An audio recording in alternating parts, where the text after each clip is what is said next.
everybody. So here we are. It is going to be day one of Coach Sassy's Fab Ab Challenge for June 2013. I am so excited because so many of you decided that you wanted to get in on this challenge. So I think I have at least 40 people right now who decided that this is the month that they want to strengthen their core and perhaps carve out some abs they haven't seen before and really just get their lower back, their core, all of their abdominal muscles engaged to see a change.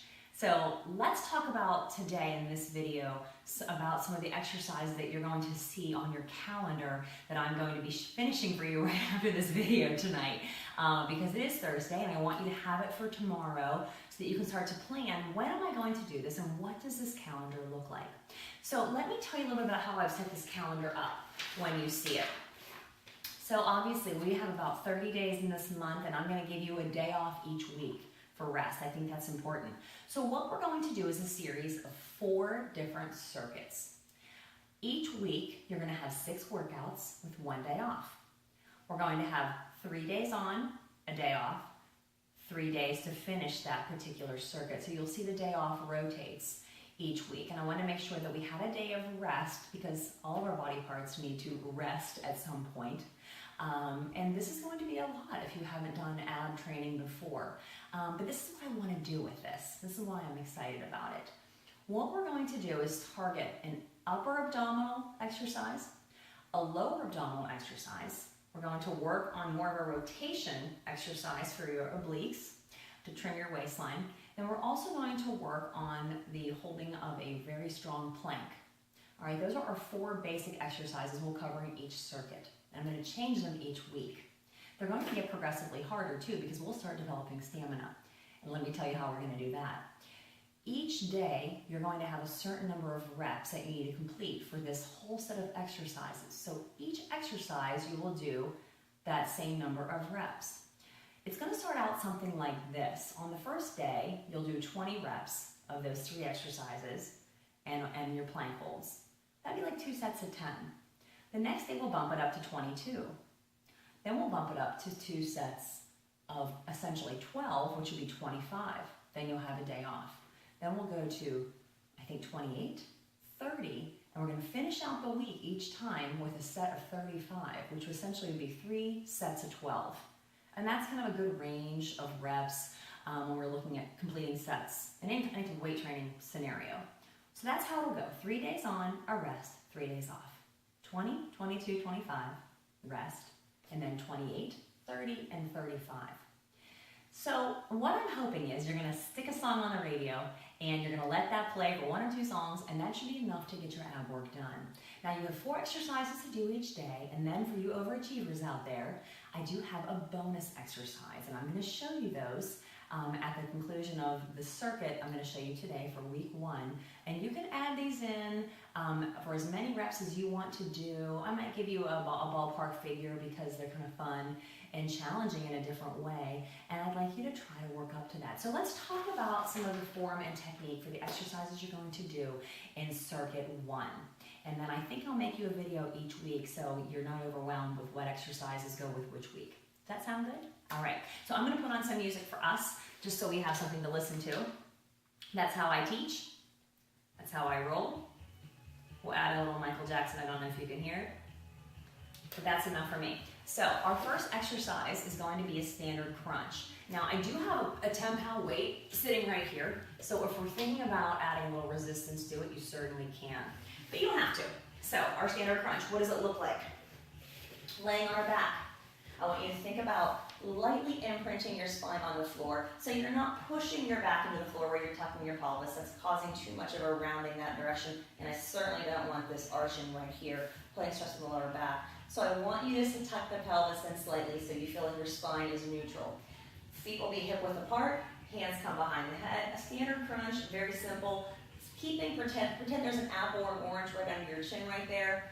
Hands behind the head. We're going to roll the shoulders up off the ground, hold it slightly, and come down. So we go up and down, and making sure that we're not looking out past our toes. We're looking up at the ceiling to try to maintain that space. And think about your shoulder blades coming up off the floor at the top of that hold and roll down.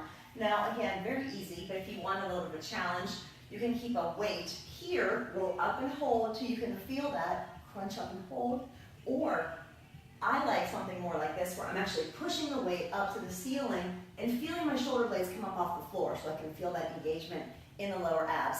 That's going to be your standard crunch. Feet on the floor, rolling the shoulder blades up off the floor.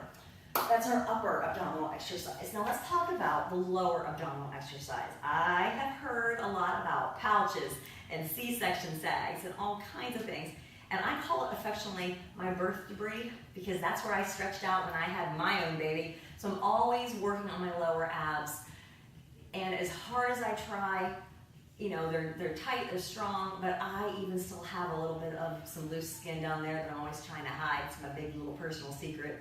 Let me show you what we're going to do for this first exercise called a leg drop. I really like this exercise because I want you to really think and be mindful about this, okay? So feet will come up in the air, flex the toes. I usually don't do exercises with flexed toes because you know me, I like pretty feet, but we're going to flex the toes because I want those hands to the side and I want you to think about that light imprinting onto the mat. Hands are up. I want you to let that foot drop to the floor. Feel the contraction right here as you raise the foot back up.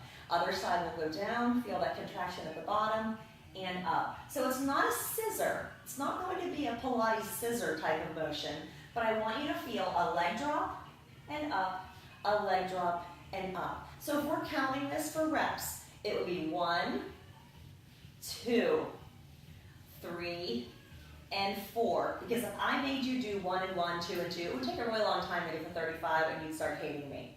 So that's our leg drop. Just count them alternating sides until you get to your final rep count.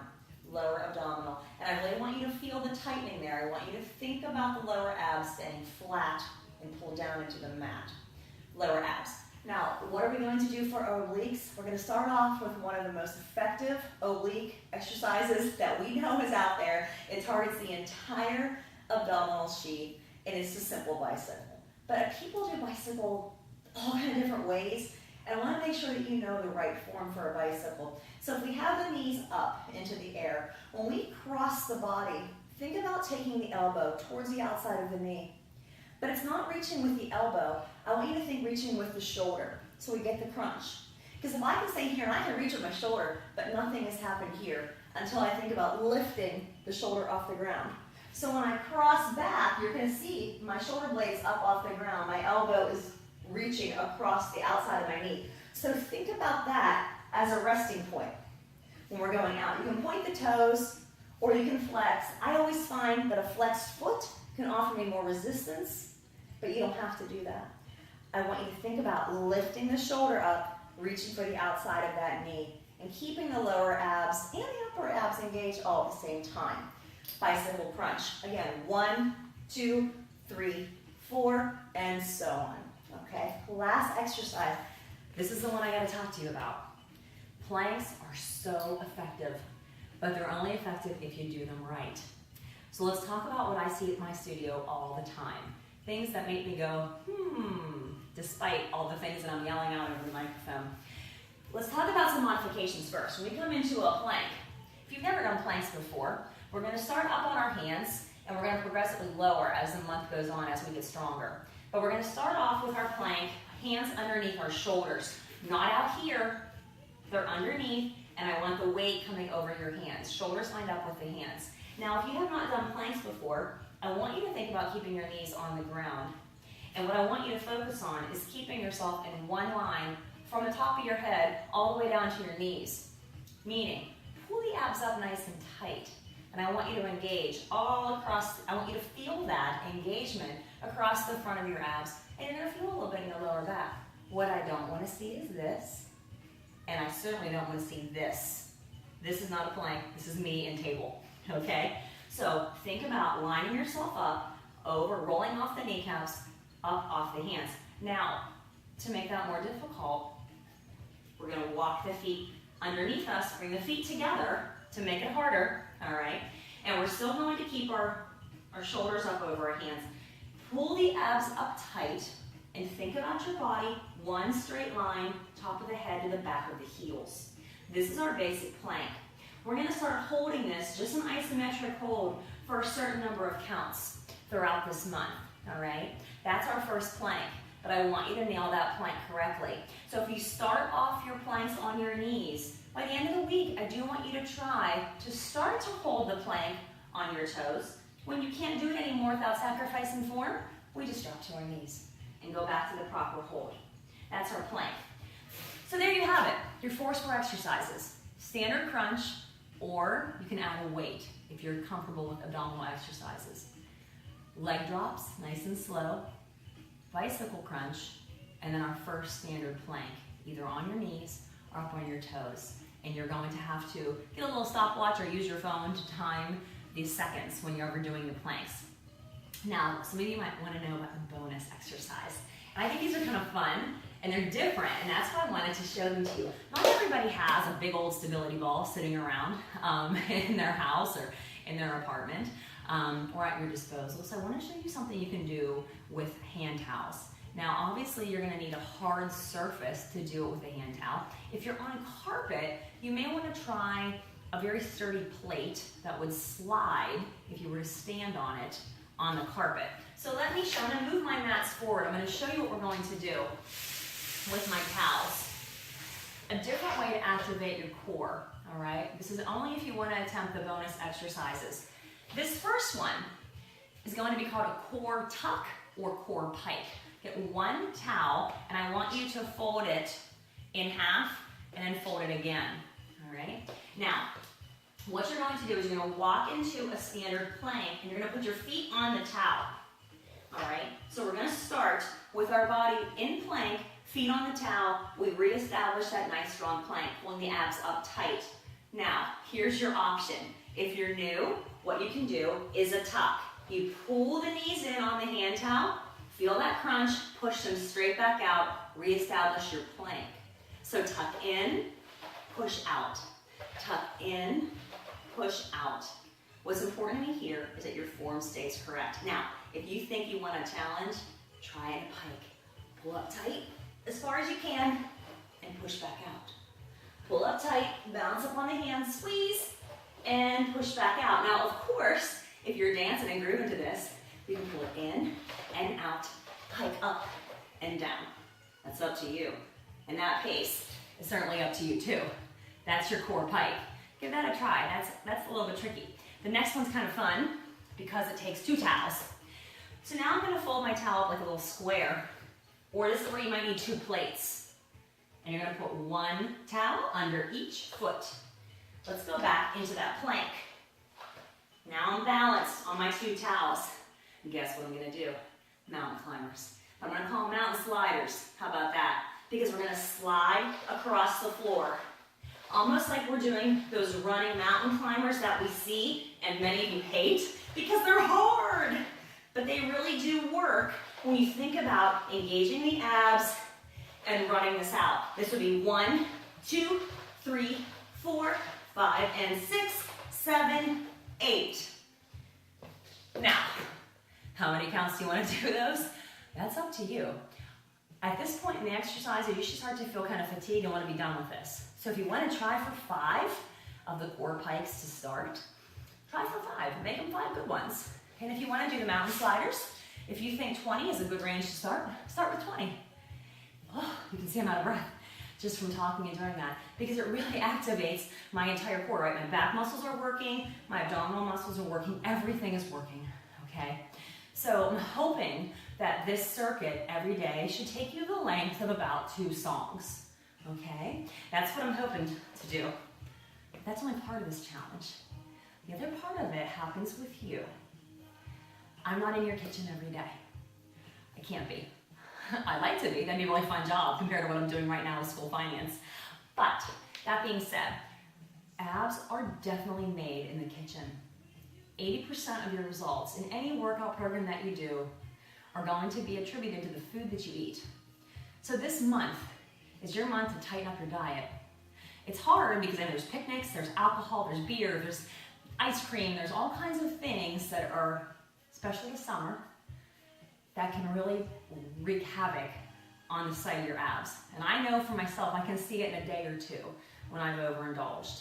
And I hate that. I work too hard for that. And I'm getting to that point where I'm thinking, I'm killing myself in the gym. I don't want to put things in my body that are going to ruin my results.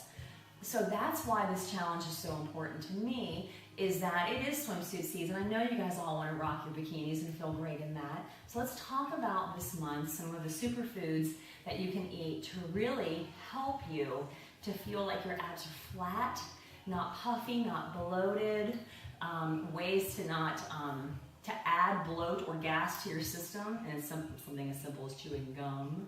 But we're going to talk about some different tips and tricks that I've learned just from reading and listening to things and learning that my own body responds, and maybe they can help you during this challenge. So be watching the page as often as you can. So I'm going to try to post something almost every day to help you. And one of your jobs is going to be to share that back with the whole entire team. If you tried one of the superfoods we're going to be talking about this month, let us know how you tried it, what you tried it with, and why you liked it. And maybe it'll inspire somebody else. And that's what we're here to do, is inspire and help each other. That's what I want to happen in this challenge. And if you like this challenge, then we can create a different one every month to kind of keep things fresh, or every other month. Just to kind of give us something new to focus on, because I know we can all get stale in the workout programs that we have at home. Sometimes we just need a change. We need a change in our diets. We get bored with the same things every day, and that is where temptation and the lack of doing our workouts starts to come into place. We just don't want to do them because it's the same old thing. So let's try something different for 30 days. It takes 21 days to make a habit, and you have 30. If you read my details, you know how important that is to me right now. So I hope you enjoyed this video. I want you to think about this, and I'm going to shoot you one next week for Circuit 2 so you know exactly what those exercises look like. So it is crunch time. Bye.